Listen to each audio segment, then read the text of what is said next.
경제 소식을 빠르고 친절하게 전달해 드립니다. 오늘 굿모닝 경제는 석병훈 이화여자대학교 경제학과 교수와 함께합니다. 교수님 어서 오세요. 어서 오십시오. 안녕하십니까? 자, 교수님 오늘은 좀 반도체 얘기를 좀 해보겠습니다. 어제 삼성전자가 이제 업계 최초로 36GB HBM3E 이제 이름도 생소한데 12단 적층 D램 개발에 성공했다고 밝혔습니다. 이제 용어부터 좀 정리를 해주시죠. HBM이 뭔가요, 교수님? 예, HBM이라는 것은 고대역폭 메모리를 뜻합니다. 그래서 컴퓨터 같은 경우는요, 인간의 뇌하고 다르게 연산하고 저장, 메모리 하는 기능이 분리되어 있습니다. 그래서 메모리 저장을 하는, 기억을 하는 곳을 이제 메모리 반도체가 담당을 하고요. 연산을 하는 것을 중앙처리 장치, 뭐 CPU, GPU 이런 중앙처리 장치가 담당을 하는데요. 이 저장을 하는 메모리 반도체와 중앙처리 장치, 연산을 하는 중앙처리 장치 간에 이 전송, 데이터를 전송하는 것을 갖다가 대역폭이라고 합니다. 그래서 HBM이라는 것은 고대역폭 메모리라고 해서 메모리 반도체에서 저장된 정보와 중앙처리 장치, 연산을 하는 중앙처리 장치 간의 그 정보를 전송하는 속도가 더 빨라지는 것이죠. 그리고 저장하는 용량도 커지는 것. 이것을 HBM, 고대역폭 메모리 반도체라고 하는 것입니다.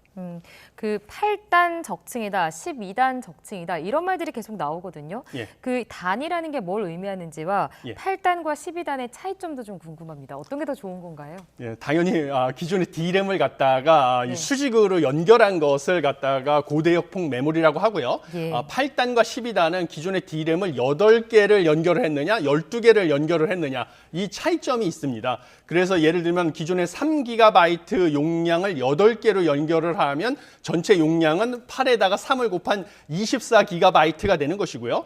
이번에 삼성전자에서 최초로 개발한 것은 12개를 연결을 했기 때문에 그러면 3GB를 12개를 곱한 거니까 36GB가 돼서 용량과 성능이 기존의 24GB 8단 적층한 것보다 50% 향상이 된 것입니다. 그래서 저장할 수 있는 메모리 반도체에 저장할 수 있는 정보도 50% 향상이 됐을 뿐만 아니라 저장 장치인 메모리 반도체에서 연산 기능이 있는 중앙 처리 장치로 정보를 전달하는 속도 역시 50% 이상 향상이 되는 훨씬 좋은 저장 장치, 메모리 반도체를 개발했다라고 보시면 되겠습니다. 자, 그런데 이제 개발에 성공한 지 아직 양산까지는 이르진 못한 거잖아요. 이제 예. 양산에도 이렇게까지는 좀 과정이 지난할 것 같은데 좀 어떻게 보십니까? 예, 지금 삼성전자 지금 주장에 따르면요, 현재 새로 개발한 것을 갖다가 샘플을 고객사들에게 보내고 있고요. 양산, 대량 생산을 해서 판매하는 것을 상반기 중으로 진행하는 것을 목표로 하고 있습니다. 그래서 공교롭게도 이 경쟁사인 마이크론, 미국의 반도체 기업인 마이크론은 같은 날 24GB 8단 적층한 제품이죠. 8단 적층한 제품을 대량 양산해서 엔비디아에 납품을 한다라고 밝혔습니다. 그래서 우리나라 본격적으로 지금 SK 하이닉스와 삼성전자와 공급 경쟁을 하겠다라고 지금 선언을 한 상황입니다. 그 부분을 좀 여쭤보고 싶었는데 이제 그 이번 마이크론 발표에 대해서 이 양산이랑 출하 시점에 관해서 이제 좀 표현이 모호하다는 지적이 있거든요. 기술적 난이도가 상당해서 사실 그 삼성조차도 이제 더 먼저 개발 경쟁에 뛰어들었지만 아직 구현을 못한 상황인데 마이크론이 이런 발표를 한 것에 대해서 좀 검증이 덜 끝난 거 아니냐 이런 지적이 있는데 좀 어떻게 보고 계십니까? 예, 지금 8단 HBM3 제품의 마이크론이 직접 대량 생산을 하겠다라고 발표를 했는데요. 지금 현재 HBM 시장 점유율 같은 경우는 삼성전자와 SK 하이닉스가 업계 1위고요. 그다음이 삼성전자로서 양사가 약 47에서 49%의 시장 점유율을 보이고 있고 마이크론은 3에서 5%의 시장 점유율을 보이고 있습니다. 근데 마이크론이 현재 판매되고 있는 제품을 한 단계 뛰어넘어서 8단 HBM3 제품을 바로 대량 양산을 해서 엔비디아에 공급을 하겠다고 선언을 했기 때문에 지금 한 단계 뛰어넘은 거거든요. 그런데 그런 반면에 양산과 출하 시점에 대해서 구체적으로 밝히지를 않고 있습니다. 그래서 기술적 검증이 끝나지 않은 것이 아니냐. 라는 의견이 앵커님께서 지적해 주신 것처럼 대두되고 있습니다. 그래서 결론은 구체적으로 얼마나 많은 규모로 대량 생산을 하는지를 지켜봐야 될 것이고요. 그다음에 가장 중요한 것은 수율이라는 것은 무엇이냐면 투입수 대비 완성된 정상 제품의 비율로서요. 우리가 소위 말하는 불량률에 반대되는 개념이죠. 그런데 이 수율이 어느 정도나 되는지가 가장 중요한 관건입니다. 이 수율이라는 것이 결국은 반도체 기업의 생산성하고 수익성이 얼마나 되는지에 대한 판단 기준이거든요. 예. 그래서 이 수율이 어느 정도 되는지를 앞으로 지켜봐야 될 것이다라고 보고 있습니다. 지금 이 HBM 하면 또 SK 하이닉스를 빠뜨릴 수가 없잖아요. 먼저 탑승해서 좀 앞서가고 있는 상황이 있는데 삼성전자가 이번에 이 5세대 HBM 개발에 나서면서 지금 판도가 좀 뒤집히는 거 아니냐, 1위 다툼이 좀 있는 거 아니냐라는 부분도 좀 나오고 있는데 이 부분은 어떻게 보고 계십니까? 예, 그렇습니다. 지금 기존의 HBM에서 업계 1위는 SK 하이닉스였고요. 예. SK 하이닉스가 AI 칩을 갖다가 그 독점을 하고 있는 엔비디아에다가 HBM 반도체를 갖다가 독점 공급을 하고 있었습니다. 그런데 지금 삼성전자가 업계 최초로 차세대 HBM인 12단 적층한 HBM3E를 먼저 개발했다고 발표를 하면서 이 12단 HBM3E 같은 경우는요, 지금 아까 말씀드린 것처럼 기존의 제품에 비해서 저장 용량뿐만 아니라 이 데이터 전송 속도도 50% 이상 향상이 됐기 때문에요. 지금 AI 서버에 있어서 그 GPU 사용량, 중형 처리 장치 사용량이 줄어들어서 기업들의 비용 절감에 효과가 있는 그런 장점이 있습니다. 그래서 삼성전자가 이런 경쟁 업체들보다 기술력이 앞섰다라는 것을 입증을 했고요. 이런 앞선 기술력을 바탕으로 삼성전자는 이제 12단을 넘어서 16단 HBM4 제품에 대해서 개발에 착수를 하겠다라고 이미 선언을 했습니다. 이런 것을 바탕으로 봤을 때는요, 지금 SK 하이닉스 역시 이런 기술 격차를 줄이기 위해서 추가적인 투자를 하고 연구 개발을 하지 않으면 지금 HBM 시장에서의 판도가 바뀌는 게 불가피하다. 그리고 후발 업체였던 마이크론 역시 지금 미국에서 자사 반도체 기업에 대해 육성하기 위한 정부 차원에서의 지원이 지금 크게 추진되고 있기 때문에 추격이 만만치 않아서요. 지금 SK 하이닉스도 많은 지금 투자와 연구 개발이 필요한 상황입니다. 자, 일단은 HBM 기술력 부분에서는 SK 하이닉스가 가장 먼저 치고 나가는 상황이고, 그런데 이제 삼성전자가 이제 지난해 4분기 디램 점유율 45.7%를 기록했다고 해요. 이게 2016년 3분기 48.2% 이후로 가장 높은 수치라고 하는데, 이 고대역폭 메모리 HBM 이제 기술 경쟁이나 수주 경쟁에서는 밀리고 있는데, 이렇게 좀 디램 점유율 1위를 기록한 배경 어디에 있다고 보십니까? 예, 삼성전자가 원래 그 D램에서는 사실 업계 1위였습니다. D램에서는 원래 업계 1위였고요. 그 다음에 2위가 SK 하이닉스였죠. 그래서 지금 그다음 3위가 마이크론.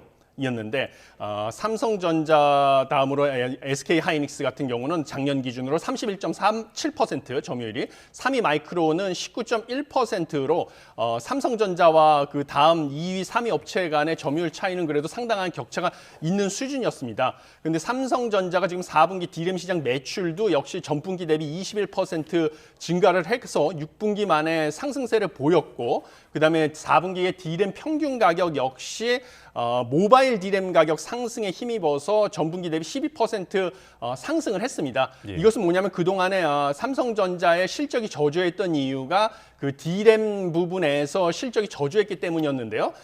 본격적으로 이 D램의 감산 결정의 효과가 나타나면서 작년 하반기부터 그 D램의 재고량이 줄어들고, 그래서 당연히 재고량이 줄어드니까 가격이 상승을 하는 것이죠. 수요는 늘어났는데 공급량도 줄어들고 기존에 축적됐던 재고도 줄어드니까 가격은 상승하는 거 아니겠습니까? 이런 감산의 효과가 본격적으로 나타나면서 가격도 상승하고, 이것이 삼성전자의 매출과 점유율이 늘어나는 그런 효과가 본격적으로 나타나는 것이다라고 보시면 되겠습니다. 그러니까 교수님 저희가 쭉 얘기했던 걸 좀 종합해 봤을 때 삼성전자랑 SK하이닉스가 결국에 D램 점유율을 합쳤을 때 70%가 넘는 상황이잖아요. 그런데 현재 보면 마이크로소프트는 AI 반도체 생산을 인텔에 맡기고 또 마이크론의 HBM은 납품을 또 엔비디아가 맡고 이런 어떤 반도체를 둘러싸고 미국 기업들의 제 식구 감싸기 예를 들면 이제 자국 우선주의잖아요. 지금 이런 전략을 계속해서 미국이 펼쳐나가고 있는 가운데 우리가 좀 생존할 전략 어떻게 봐야 될까요? 예, 상당히 어려운 문제입니다. 원래 사실 뭐 엔비디아 같은 기업 입장에서는 가장 질 좋은 제품을 가장 싸게 납품을 받아서 자기네 자사 제품을 생산하는 것이 이윤을 극대화할 수 있는 전략입니다. 네. 그렇지만 미국 정부 입장에서는 자국 기업의 기술력을 최대한 끌어올리는 것이 자국의 이익을 위해서 바람직하다고 보기 때문에 기술력이 더 뛰어난 삼성전자, SK하이닉스 제품보다 마이크론의 제품을 쓰도록 뭐 자국의 기업들에게 지금 권유를 하든지 뭐 정책적으로 좀 유도를 하는 상황이 진행되고 있다고 보고 있습니다. 그래서 그런 피해를 갖다가 우리나라 기업인 삼성전자와 SK하이닉스가 보고 있는 상황입니다. 그래서 이에 대해 대처하기 위해서는 뭐 두 가지 정도의 방안이 필요하다고 보는데요. 첫 번째는 무엇보다도 우리나라 기업들인 삼성전자와 SK하이닉스가 더 연구 개발에 투자를 해서 좀 기술 격차를 더 벌리는 방식으로 대응을 해야 되는 것입니다. 아무리 자국 정부가 자국 제품을 갖다가 쓰라고 기업에게 강권을 한다든지 뭐 유도를 해도 외국 제품이 압도적으로 품질이 좋으면 그걸 쓸 수밖에 없는 것이거든요. 기업 입장에서는 자신의 이윤을 극대화해야 되기 때문에. 그래서 지금 이번에 삼성전자가 지금 12단 적층 HBM3E를 먼저 개발한 것처럼 압도적인 기술 격차를 벌려서 정말 최고의 제품을 생산하는 방법, 이런 식으로 대응하는 게 첫 번째 방법이고요. 두 번째는 이 국제무역에서 기본인데요. 교역 상대국이 보조금을 준다든지 관세를 부과하면 우리도 그거에 대한 맞대응으로 우리 기업에게 보조금을 준다든지 보복 관세를 부과하는 방식으로 대응하는 것이 이제 국제무역에서 기본적인 정책 대응입니다. 그래서 우리도 삼성이나 SK하이닉스 반도체 부분에 또 정부에서 지원을 추가적으로 해주는 방식, 이런 두 가지 방식으로 대응하는 것이 해결책이다라고 보고 있습니다. 자, 이제 SK하이닉스가 HBM을 독점 공급하는 엔비디아의 그 AI 반도체. 이제 AI 칩 독점 문제가 좀 계속 가시화되고 있어서 이제 뭐 앞서 오픈 AI의 샘 올트먼에 이어서 마크 저커버그 메타 플랫폼스 CEO도 이제 방한을 했잖아요. 이제 오늘 이제 이재용 삼성전자 회장과 만날 예정인데 좀 어떤 이야기가 오갈 것으로 보십니까? 예, 지금 마크 저커버그 같은 경우는 메타가 삼성전자와 AI 부분의 협업을 추진 중에 있습니다. 그래서 메타가 현재 개발하고 있는 대규모 언어 모델 라마3 구동에 필요한 추론용 칩을 삼성전자 파운드리가 위탁 생산하는 방안을 협의할 것으로 보입니다. 그리고 이제 증시 얘기도 좀 해봐야 될 것 같은데 어제 이제 아까 언급한 마이크론의 이제 HBM3 양산 소식이 좀 전해지면서 SK하이닉스 주가가 좀 급락을 했었거든요. 뭐 하지만 그럼에도 불구하고 SK하이닉스가 주가가 고공행진을 이어왔잖아요. 그에 반해 이제 삼성전자 주가는 좀 횡보를 하는 모습이었는데 이제 좀 탄력을 다시 받기 위해서는 좀 어떤 계기가 필요하다고 보십니까? 예, 지금 그동안에 사실 삼성전자 같은 경우는 전 세계적으로 엔비디아가 주도를 해서 그 AI 반도체, AI 열풍에 따라서 AI와 관련된 업종들, 그다음에 거의 AI 기업에다가 HBM을 납품하는 SK하이닉스와 관련된 연관 기업들의 주가가 급등을 해왔었습니다. 그런데 유독 삼성전자만 지금 주가가 거꾸로 가는 그런 상황이었습니다. 그래서 지금 주가를 보면 2024년 1월 대비 지난 한 달간 SK하이닉스 같은 경우는 주가가 추세적으로 상승을 했지만 삼성전자 같은 경우는 주가가 그렇게 상승하는 모습을 보이지 않았었거든요. 근데 기본적으로 그러한 이유는 삼성전자가 메모리 반도체 부분의 실적이 좀처럼 그렇게 빠르게 회복하지 않았던 측면이 있었고요. 그다음에 HBM에서는 SK하이닉스가 업계 1위로 엔비디아의 그동안에 HBM을 독점적으로 공급을 기업을 해서 삼성전자가 소외돼 있었고 그래서 뭔가 여러 그 투자자들에게는 AI 반도체 랠리에서는 삼성전자는 좀 소외된 것이 아니냐라는 이런 낙인 효과 이런 요인으로 삼성전자가 좀 이런 AI 랠리에서 소외돼 있었던 측면이 있었습니다. 그래서 삼성전자가 앞으로 이 주가가 뭔가 7만 전자죠 지금. 그래서 8만 전자가 되기를 기대하는 투자자분들이 많을 텐데요. 여기 획기적인 모멘텀이 찾아오려면 이번에 그 HBM 12단 적층한 차세대 HBM을 개발을 했는데 이것을 좀 양산에 접어드는 상반기에 양산에 접어들어서 HBM 시장에서 점유율이 획기적으로 개선이 됐다라는 소식이 들어오게 되면 이게 정말 좀 추가적인 모멘텀이 될 것이다라고 저는 보고 있습니다. 그래서 한 상반기 말 정도 양산 소식, 12단 적층한 HBM의 양산 소식이 전해졌을 때 좀 주가가 획기적으로 상승하지 않을까 이렇게 보고 있습니다. 알겠습니다. 자, 뉴욕 증시 상황도 이어서 좀 짚어보도록 하겠습니다. PC 가격 지수나 이제 경제 지표들을 앞두고 좀 숨고르기에 들어가는 모습인데 오늘 뉴욕 증시는 좀 혼조세로 마감을 했거든요. 어떻게 봐야 될까요? 예, 그렇습니다. 지금 다우 존스 지수는 하락한 반면에 나스닥과 S&P 지수는 소폭 상승을 해서 혼조세를 보이고 있습니다. 지금 가장 중요한 그 1월 달 개인 소비 지출, PC 가격 지수 발표, 그다음에 4분기 GDP 성장률 발표를 앞두고 지금 혼조세를 보이고 있습니다. 왜냐하면 기업 실적 발표 시즌이 다 끝났기 때문에 남은 것은 주요 거시경제 지표 발표밖에 안 남았거든요. 그래서 이런 걸 지켜보기 전에 뭐 발표를 앞두고 차익 실현을 한다든지 이런 것 때문에 혼조세를 보이고 있고요. 그 전에 뭐 주요 거시경제 지표 발표된 것은 1월 달에 내구재 수주가 전월 대비 6.1% 하락했다는 것. 이것은 사실 내구재 같은 경우는 변동성이 커가지고요. 내구재가 큰 폭으로 하락했다는 것은 뭔가 경기가 내수 소비가 특히 침체될 조짐을 보이고 있다라고 보시면 되고요. 그다음에 또 2월 소비자 신뢰 지수가 발표가 됐는데 이게 106.7로 전월 110.9에서 하락을 했습니다. 하락을 했는데 시장 전망치는 원래 소폭 상승할 것이다라고 얘기를 해가지고 뭔가 미국의 경기에 대한 소비자들의 여전히 낙관적이긴 하거든요. 100보다 넘어섰기 때문에. 그렇지만 낙관적인 기대가 점점 낮아지고 있다. 그래서 고금리의 여파로 미국의 좀 경기 둔화 조짐이 보이고 있다. 이렇게 보시면 되겠습니다. 알겠습니다. 교수님 마지막 주제로 좀 넘어가 볼게요. 그 상하위권 대학 졸업생의 임금 격차 이게 최대 1.5배가 난다는 조사 결과가 나왔습니다. 이제 이런 현상이 나타난 배경 좀 어떻게 보고 계십니까? 예, 아무래도 이 기업에서 대학교 졸업생들을 채용을 할 때 기업들이 보기에는 아무래도 능력이 뛰어나다든지 생산성이 뛰어나다든지 이런 지금 직원을 채용하고자 하는 건 경향이 강합니다. 그러면 사실 뭐 이게 정확하다는 지표라고 볼 수는 없지만 출신 대학이 대학에 들어갈 때 결국은 뭐 고등학교 때 얼마나 성실하게 생활했는지 얼마나 자신이 뭐 공부를 열심히 했는지 이런 것이 결국은 입학 시험 결과로 평균적으로 반영이 된다라고는 우리가 믿음이 있고요. 그 결과에 따라서 자신이 졸업한 대학이 결정이 된다라는 그 경향성을 보이기 때문에요. 평균적으로 어느 수준의 대학, 뭐 상위권 대학이 나왔느냐라고 하면 우리가 기업에서 보기에는 상위권 대학 졸업생이 뭐 하위권 대학 졸업생보다 상대적으로 뭔가 성실성이라든지 그다음에 뭐 능력이나 생산성이 더 높다라고 보고 있고요. 그래서 그 결과가 나중에 얼마나 좋은 직장에 취업을 했는지로 나타났다라고 보시면 되고요. 이게 데이터에서 그렇게 나타났다고 보고요. 그러면 상위권 대학 졸업생일수록 상대적으로 더 좋은 양질의 일자리, 그게 우리나라에서는 이제 규모가 큰 대기업의 일자리에 취업에 성공을 했다. 그렇게 봐서 이번에 국책연구소인 한국개발연구원에서 분석을 한 결과에 따르면요. 4년제 대학을 갔다가 수능 성적에 따라서 5개 분위로 구분을 해서요.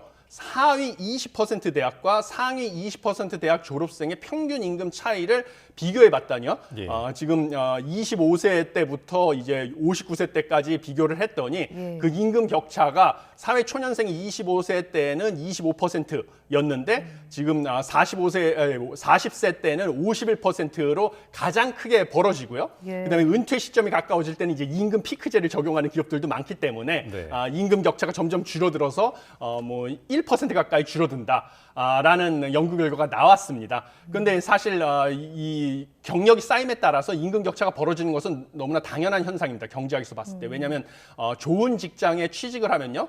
직장에서 근무를 하면서 또 인적 자본이라는 것이 축적이 됩니다. 그래서 두 분 앵커님께서도 지금 YTN이라는 좀 업계에서 지금 최고 수준의 방송국에 취업을 하셨기 때문에 여기서 훌륭한 선배 앵커나 기자분들과 교류를 하면서 인적 자본이 축적돼서 생산성이 더 상대적으로 빠르게 증가를 해서 연봉이 빠르게 올라가는 것이거든요. 그래서 다른 소형 방송사보다 상대적으로 연봉이 올라가서 임금 격차가 벌어진다. 방송업계에서도. 이렇게 보시면 되겠습니다. 그래서 이런 결과가 이번에 나온 것입니다. 네. 예, 그렇게 잘 봐주셔서 감사하고요. 네, 알겠습니다. 알겠습니다. 이제 마지막 좀 예. 짧게 좀 여쭤봐야 될 것 같은데 방금 대기업 일자리에 관해서 좀 경향성을 얘기해 주셨는데 이제 OECD 기준 대기업 이상이 전체 일자리에서 차지하는 비중이 14%로 최하위로 나타났다고 해요. 이게 좀 제조업 중심의 일자리 아니면 업무 자동화 이런 거에 영향이 좀 있다고 봐야 됩니까, 교수님? 지금 이게 보시면 우리나라가 결국은 이게 보시면 지금 청년들이 원하는 대기업 일자리에 취직을 한 상위권 대학 위주로 대기업 일자리에 취직을 한 사람들이 임금도 빠르게 상승을 하고요. 예. 그다음에 더 높은 수준의 임금을 받게 된다라는 연구 결과가 나왔고요. 그러면 결국 우리나라가 봤을 때 OECD 회원국 중에서 250인 이상의 고용원이 있는 대기업의 비중이 최하위다. 라는 연구 결과가 나왔는데 여러 가지 원인이 있겠지만요. 지금 한 가지 원인으로 보고서에서 지적된 것은 기존의 우리나라의 정책이 중소기업을 지나치게 많이 지원을 하다 보니까 소위 말하는 기업들에게도 피터팬 신드롬이라는 것이 있는 게 아니냐라는 예. 것이 지적이 됐습니다. 피터팬 예. 신드롬이라는 것이 뭐냐면 중소기업이 많은 정부 지원과 혜택을 받다 보니까 어느 정도 기업이 성장을 했으면 중견기업으로 도약을 해야 되는데요. 예. 중견기업이 되게 되면 중소기업으로서 받던 지원과 혜택이 사라지지 않습니까? 그러니까 그걸 원하지 않고 중소기업으로 남기를 원하는 것이죠. 예. 그래서 이 중소기업 지원 정책에 대해서 좀 더 재검토가 필요하다. 그래서 어느 정도 중소기업으로서 경쟁력이 생기면 중견기업을 거쳐서 대기업으로 도약할 수 있게 정책의 스킴을 갖다가 재조정할 필요성이 있다라고 보시면 되겠습니다. 알겠습니다. 오늘 굿모닝 경제는 여기까지 듣겠습니다. 지금까지 석병훈 이화여자대학교 경제학과 교수 모시고 이야기 나눠봤습니다. 교수님 고맙습니다. 고맙습니다.